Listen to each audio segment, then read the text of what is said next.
During the First World War, Russia didn't have the best track record, so by 1917 Russia had a revolutionary fever as the country was quite chaotic throughout the year, with Bolsheviks and a ton of other ideologies that you tend not to hear about, because Russia was very complex to say the least in 1917, and of course because the Russian historical archives are closed and had only been open for less than a decade.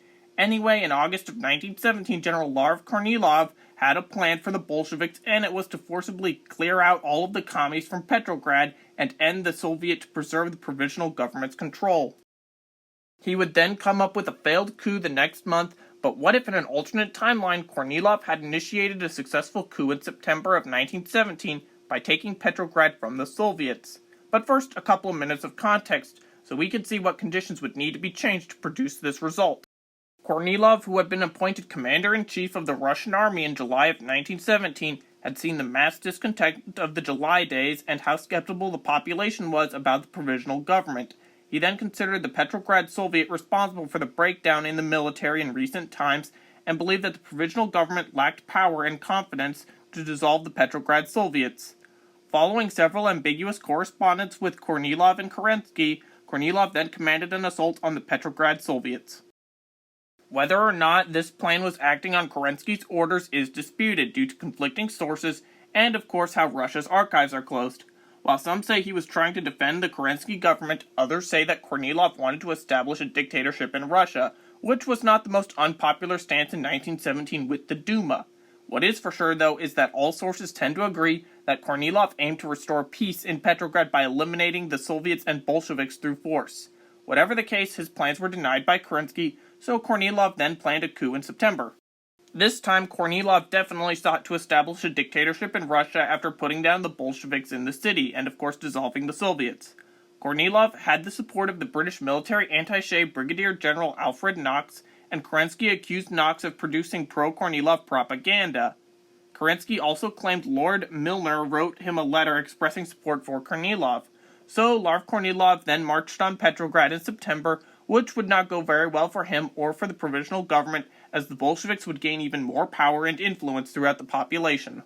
You see, when Kerensky got word of Kornilov's plans, his response was to arm the Petrograd Soviet and the Bolsheviks. Leon Trotsky was then released from prison to organize and defend the city. The Soviet had performed several acts such as working with railroad workers' unions to impede Kornilov's army's progress towards the city, as well as infiltrating the army for the purposes of sabotage and convincing soldiers within the force to desert.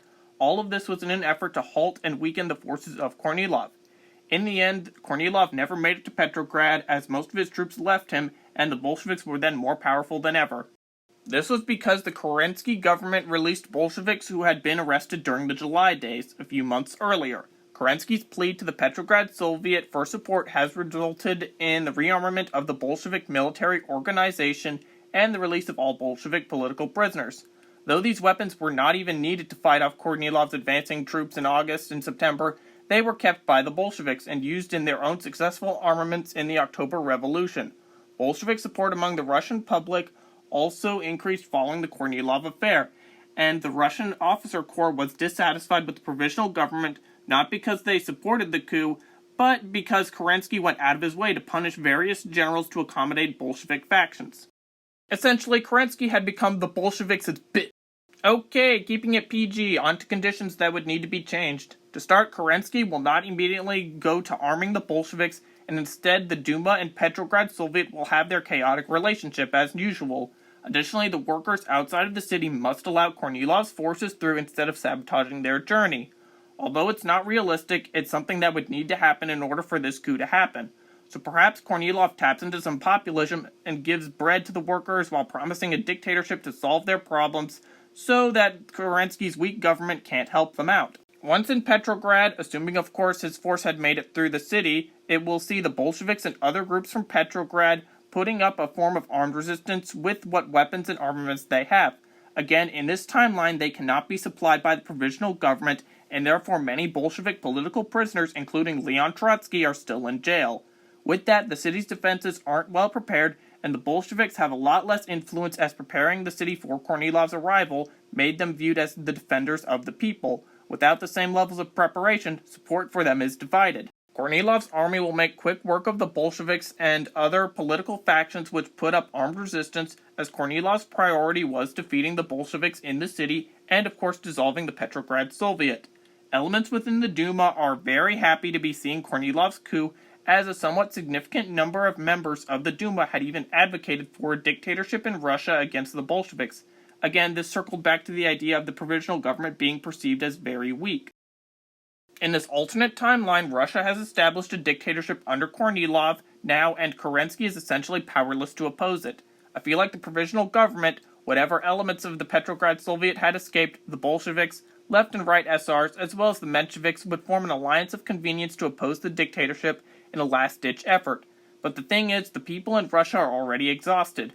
For example, nobody really opposed the October Revolution due to the war's impact, and fighting against the new dictatorship wouldn't be the most popular position among the population, with the exception of these political groups which I already mentioned.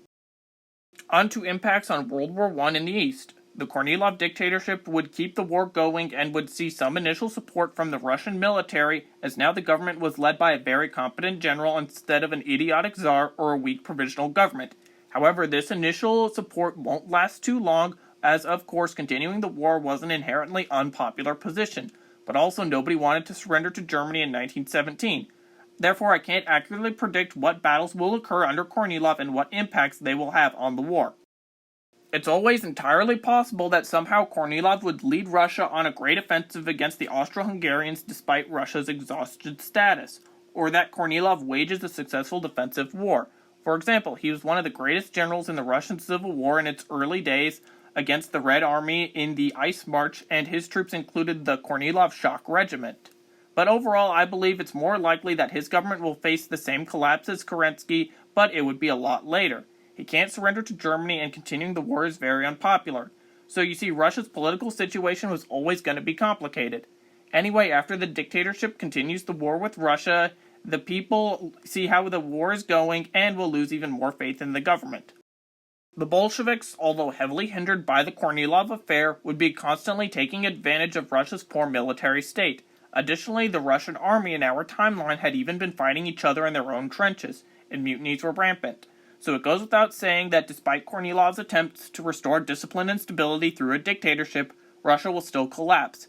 However, the Russian Revolution will be occurring later than our timeline, potentially in December of 1917 or in early 1918, because of how much weaker the Bolsheviks are without aid from the provisional government and with most of their leadership in prison. It would take a while.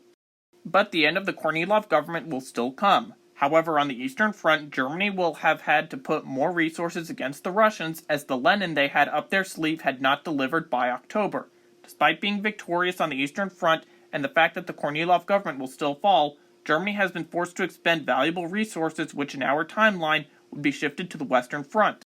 The Russian dropout from World War I will see a new opposition government attempt to seize power. Who they are is beyond my ability to predict, as the situation and relationship between all political groups was extremely complex and also pretty unknown due to the Kornilov government being in power, as well as closed Russian historical archives. However, unlike in our timeline, the army will be coming to the defense of Kornilov, where they hadn't defended Kerensky from the Bolsheviks. Therefore, the Russian Revolution will immediately see conflict between red and white forces. It's possible that the Reds will be repulsed from Moscow and at Petrograd, but the Civil War will have begun at that point, right when the revolution begins. In this alternate Russian Civil War in early 1918, the Central Powers are forced to remain engaged on the Eastern Front, as there's essentially nobody for them to negotiate with, as Kornilov isn't going to surrender despite being in a state of civil war. Meanwhile, the Reds and other opposition groups are not necessarily in power, so therefore they can't negotiate with the Central Powers. Yet, as the Russian front lines are in chaos, the Central Powers are forced to maintain a strong front line. At the same time, the Kornilov government's show of force against the opposition would discourage them or invigorate the opposition even more. Again, that's the thing with alternate history, a lot of indeterminate factors.